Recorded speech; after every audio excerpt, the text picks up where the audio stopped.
வணக்கம்.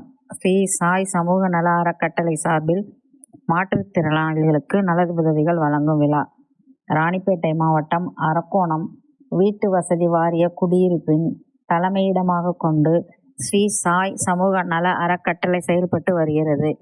இந்த அறக்கட்டளையின் தலைவரும் நகரமன்ற 4வது வார்டு உறுப்பினருமான செந்தில்குமார் தலைமையில் முதியோர் மற்றும் மாற்றுத்திறனாளிகளுக்கு நல உதவிகள் வழங்கும் விழா டேக்வாண்டோ விளையாட்டு அரங்கில் நடைபெற்றது.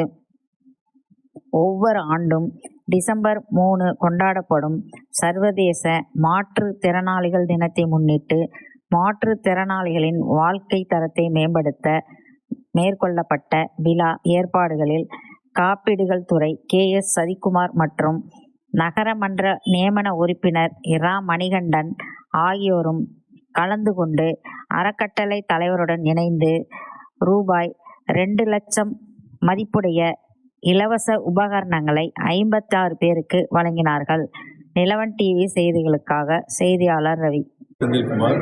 நான் 4வது வார்டு நகரமன்ற உறுப்பினராக இருக்கிறேன். இதுக்கு மேலே நான் பண்ணுறது, இது முன்னாடி 13 வருஷமாக ஒரு ஸ்ரீ சாய் சமூக அறக்கட்டளை நிறுவனம் வச்சு நடத்திட்டு வரேன். இது 14வது வருஷம். டிசம்பர் 3 மாற்றுத்திறனாளி தினத்தை முன்னிட்டு ராஷ்டிர சபா இவங்கக்கிட்ட நிறுவனங்கள்கிட்ட நாங்கள் அணுகி எங்களோட அறக்கட்டளை மூலயமா மணிகண்டன் சொல்லிட்டு நம்ம நியமன கவுன்சிலரும் நம்ம KS சதீஷ்ன்ற நம்மளுடைய நண்பர் அவர் மூலியமாகவும் நாங்கள் 3 பேர் சேர்ந்து